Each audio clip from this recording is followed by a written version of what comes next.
All right, we are back again to jump into 5.2. We'll look at how changes in prices impact the optimal bundle we consume as consumers. Okay, let's start with some graphs. Let's draw a graph and show how price changes. Okay, on your left hand side, we have good Y on the Y axis and good X on the X axis. Okay, on one endpoint, on the endpoint along the Y axis, we have the income divided by the price of good Y, which shows us the maximum units of good Y that is consumed when no units of good X is consumed. And along the X axis, we have total income divided by price of good X, showing us the maximum units of good X consumed when no Y is consumed. Okay, let's assume that the price of good X goes up. So price of good X increases. Price of good X increases while price of good Y remains constant.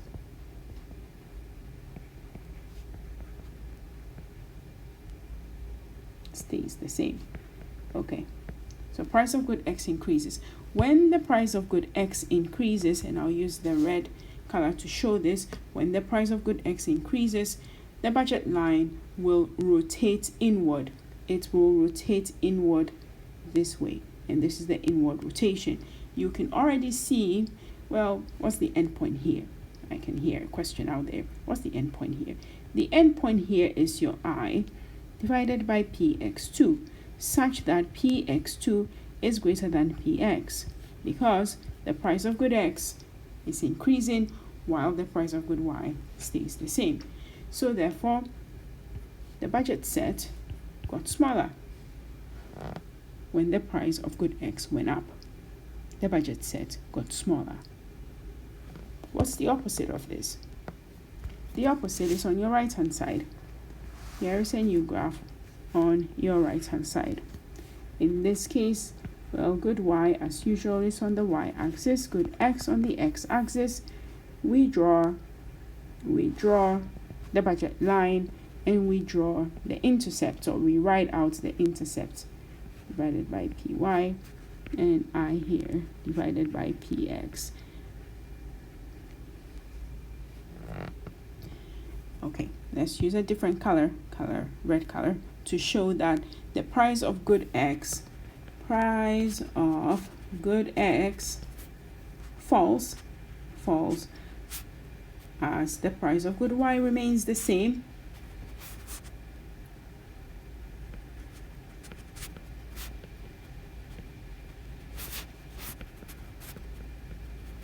Okay, so price of good X falls. Price of good X falls, so we can afford more units of good X, right? Yes.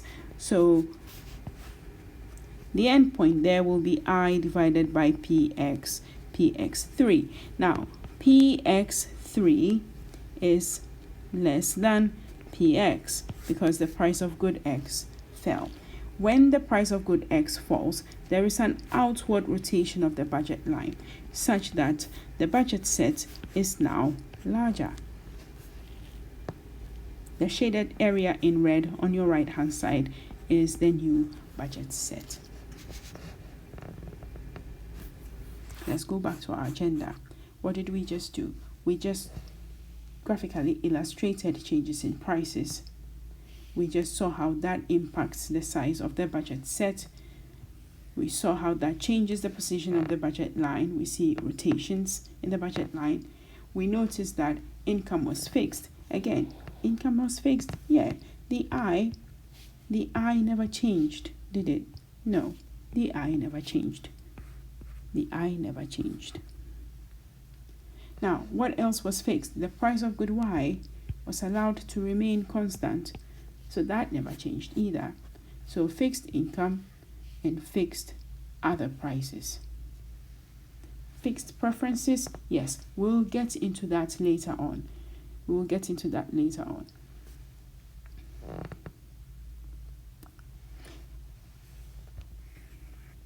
we are going to draw more than one graph. Okay, so, well, how do we derive demand from all of this? Well, let's start with green. Oh, this time let me use black, right, so that I can use more color later. To show you how we derive demand from changes in prices, I will use the black ink to draw stacked graphs. Now, stacked graphs, yes. Well, on the top graph, I draw good Y on the Y-axis, good X on the X-axis, and then I draw good X on the X-axis of the bottom graph. You can stack any two graphs as long as the thing on the X-axis is the same, okay? So what do I put on the Y-axis? In the bottom graph, we are going to depict demand. And so what goes on the Y-axis? Price. Price. Yes, price. All right. Let's start with the a black budget line, like so. And we are going to let the price of good X change. So we are going to let good X become more expensive, right? Okay. So let's start with a tangent point, U1, right here, so that price of good X is equal to, so PX1 is equal to, let's say, $2. Now, the quantity of good X that is consumed is 14 here and 3 here for good Y. 14 units of good X and 3 units of good Y being consumed. Now, I can project the 14 units of good Y that are being consumed of good X down here and write 14. And project the price, the $2 price, right? And write $2. And write $2 right here so that I get that first point. Now, some of you can already see where this is going. Let's use a different color. Let's use green.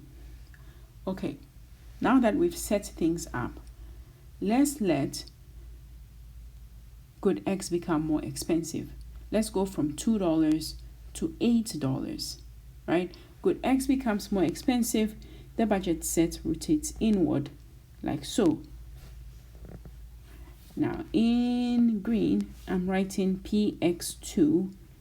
PX2 is now, I believe I said $4 earlier, if I'm not mistaken, but fine, $4.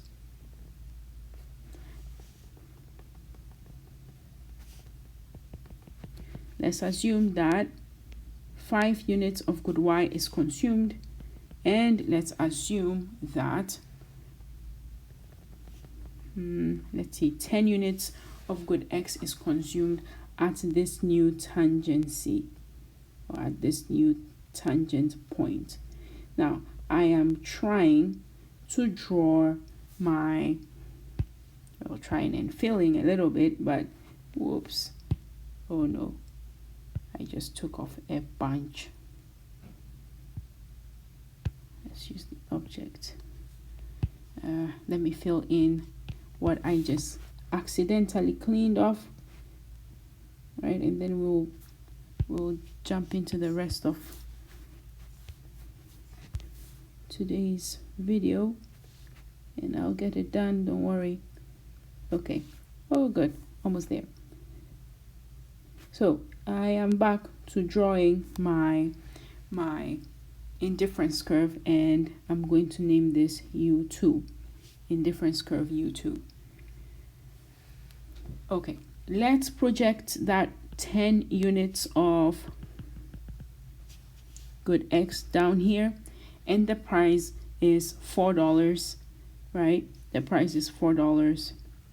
Let's put $4 over here, And where the $4 and the 10 units intersect, I put a nice large dot over there on the bottom graph, because I'm going to be connecting the dots in the bottom graph to form my demand curve, in case you didn't know where this was going. Okay, now a different color. Let's use a different color. In the top graph, let's assume that the price of good X goes up even further to $10. Price of good X goes up to $10. Well, we know that there will be a rotation inward of the budget line from the green budget line now to the red budget line, and the price of good X, PX3, is now $10. Okay. We are going to see a new optimal point. Let's see, this is 5 units of good X, and this is 8 units of good Y. And I'm going to drop down that 5 units of good X. The price, the new good X price is $10. I'm going to put that $10 way up here and let it intersect right here. Okay, I'm almost done. The last thing I need to do is draw my tangency point. Well, I have the point. I just need to draw the indifference curve that is just tangent to that budget line at that optimal point, right? So I'm going to try and draw it so that it looks similar to the indifference curves that I have. Let's call this U3. Okay, whew. That was a workout. Now I'm going to try and connect the 3 points, the red point, the green point, and the black point with a blue ink. Okay, we have this. Let's connect it. Why are we connecting it? Well, we are drawing the demand curve. Let's call this D1. That's the demand curve. So what is happening here? What is happening here is that changes in price causes the budget line in the top graph to rotate inward. And as the budget line is rotating inward, we are keeping preferences fixed. How do I know that? Oh, just look at the shape of the indifference curve. They look very similar throughout. Yes.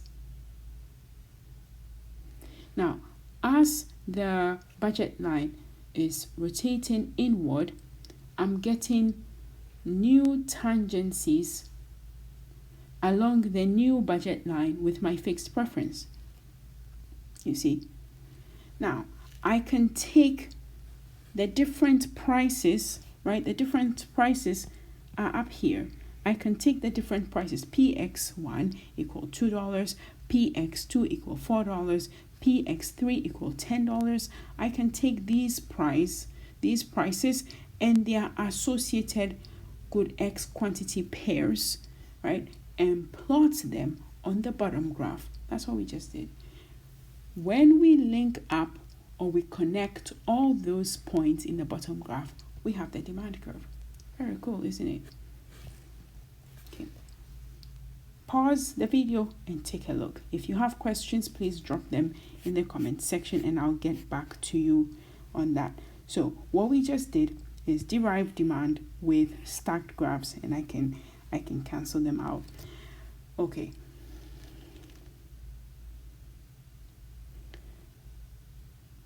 The next thing we are going to think about is change in preferences. I believe you remember in your principles classes, or I hope you remember, was that a long time ago? Oh, I hope you remember that from your principles classes, we had, remember when we looked at factors that affect the demand curve? Okay, so let's say we have price here on the y-axis and quantity on the x-axis, and we draw the demand curve. For example, sloping down, looking like this. All right. It's a quantity of what? Quantity of potatoes. we said that whenever preferences changed how? Well, changed in favor of potatoes. So people wanted more of potatoes, because maybe it gave them superpowers, for example. I know this is a silly example, but bear with me, okay? Let's say potatoes cause people to develop superpowers. We will notice that the demand curve, the entire demand curve for potatoes, you guessed it, will shift to the right, like so. Right? And why would it shift to the right? Shift to the right because potatoes caused superpowers to develop in people. So people preferred to eat more potatoes. Now, the opposite of that is if preferences for potatoes were to just nosedive because people didn't like potatoes anymore. For some reason, potatoes had the opposite of a superpower, caused the opposite of a superpower, okay? And so in red, the demand curve will shift to the left because now potatoes were killing them. I'm not saying they are, but you get my point, right? Because potatoes were not good. Okay, potatoes not good for you. How about that? Not good. Let's let's be careful on YouTube, because potatoes not good for you anymore. This is just an example for your economics.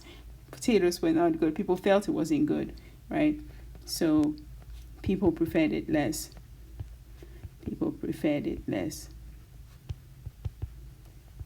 That meant that the demand curve shifted to the left. Remember this, right? Okay, how does this look on stacked graphs? I'm going to go back to these stacked graphs. When preferences changed. Oh, I actually have something on the slides to show you. Let's go up for a minute. Right, so this here, 2.2 over 4, is what I just did. Is what I just drew below or in some minutes prior. Right here is when preferences changed. And how would preferences change? For example, if the indifference curve were to flatten. If the indifference curves flatten, it meant that people preferred the good on the x-axis less. So if you go down to my agenda for P2, for P.2 or 5.2, sorry, I have some terms here, flatter indifference curves.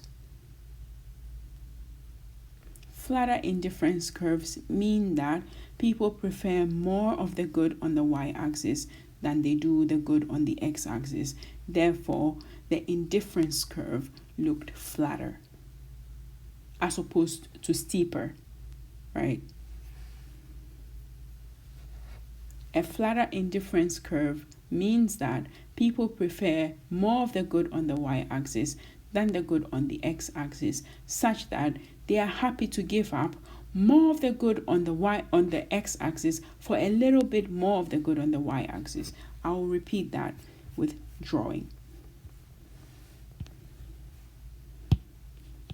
Let's draw the good space, good x here and good y here. If we had, and you will notice my drawing skills, they are good. If you had a flatter looking indifference curve like this,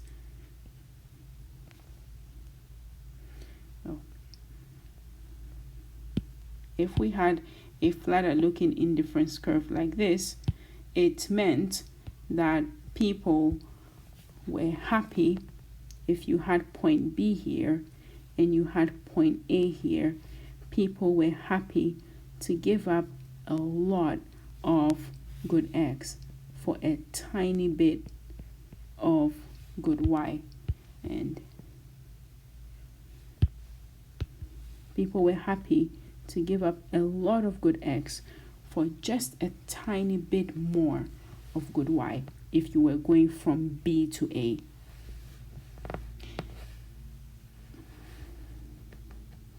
To make sure you understand what is going on along an indifference curve, remember that along an indifference curve, individuals were indifferent between any bundles that appeared on the same indifference curve. So A and B here, the individual is indifferent between A and B, right? But to move from B to a flat indifference curve meant that the individual was happy to give up a ton of good X this way for a little bit more of good Y, because they prefer the good on the Y-axis over the good on the X-axis, and that is moving from point B to point A. What about in red? What about moving the other way? Now, before I jump in there, I know some people are taking notes, so I'm going to write a little bit on the graph here. What does it mean, again, to move from point B to point A? Well, what are we doing? We are talking about flatter indifference curves. And is this relevant? Yes, it's super relevant for what happens to the demand curve when preferences change. We want to visualize that using indifference curves and the budget constraint, and changing the indifference curve to be flatter and see how that generates a completely different demand curve, which will sit right below the demand curve that we drew earlier, right? Okay, that's why I'm doing all of this. Flatter indifference curves. Flatter indifference curves mean consumer prefers more of good Y than good X. So, to move from point B to point A, consumer is happy to give up the consumer is happy to give up a lot of good X for a bit more of good Y. For a little bit more of good Y. The consumer is happy to give up a lot of good X for a little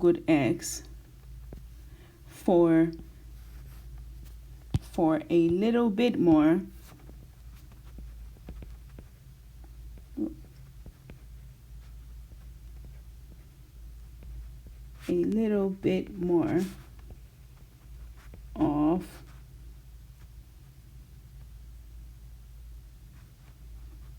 of good Y. The consumer is happy to give up a lot of good X for a little bit more of good Y. So the question I was asking you earlier was, what about the movement from A to B? What does that say? For the consumer to remain indifferent between bundles A and B, meaning for the consumer to move from bundle A to bundle B and to be okay with losing that bit of good Y they prefer, then we have to pay the consumer a ton of good X.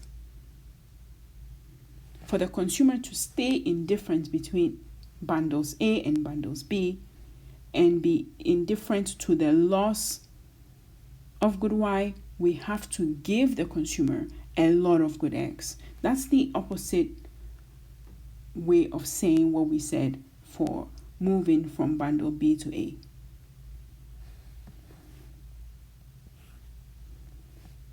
So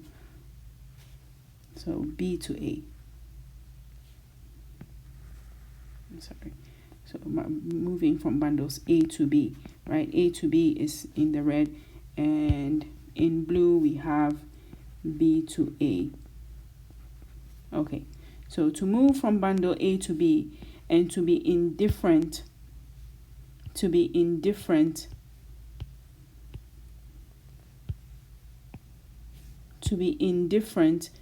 between bundles A and B, and yet moving from A to B, for the consumer to be indifferent to the loss as they move from A to B.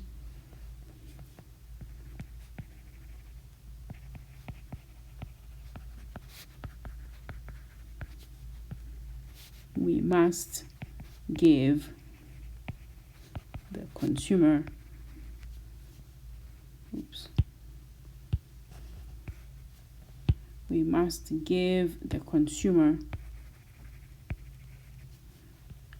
a lot of good X.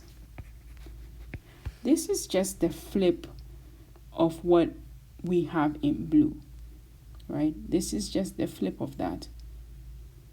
Movement from A to B is the flip of movement from B to A.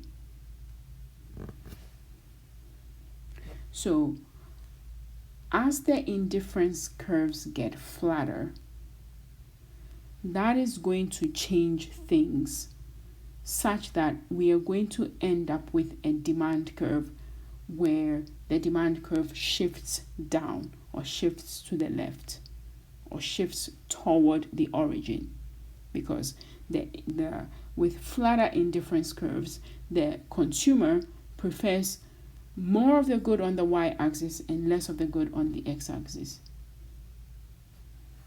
And so on the slide up here,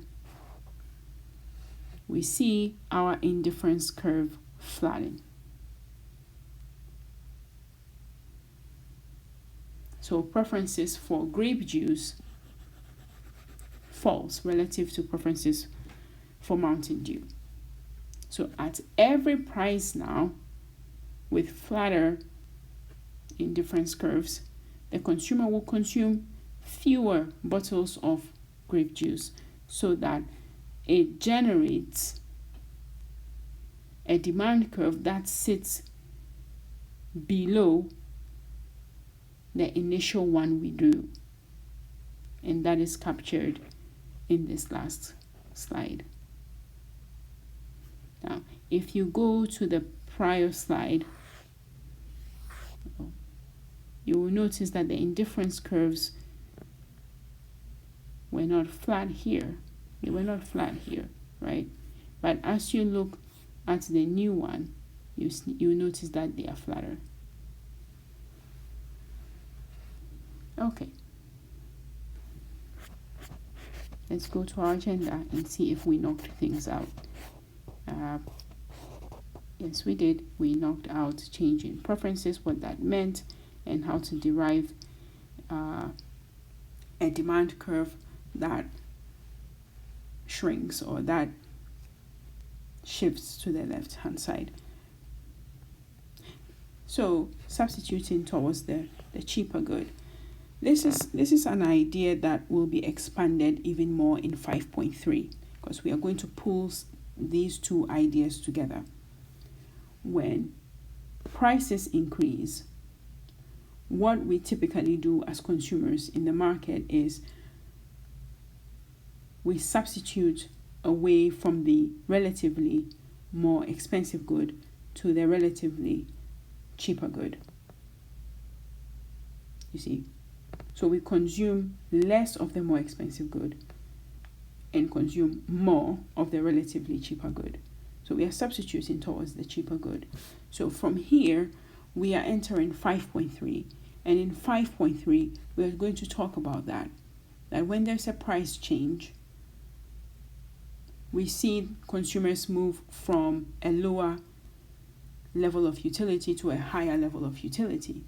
But that combines both a substitution effect, where the consumer is substituting towards the cheaper good, and an income effect, where the consumer now feels richer because they have grasped or they have reached a higher utility level.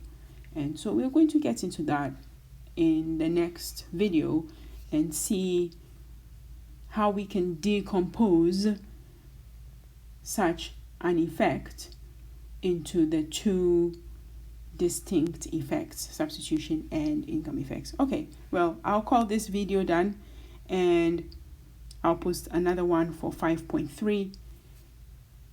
And so I'll see you on the flip side. If you have any questions, students in my class, please see me in class. Those on the YouTube streets, you know what to do. Leave a comment. So hey, like and subscribe and hype the video, right?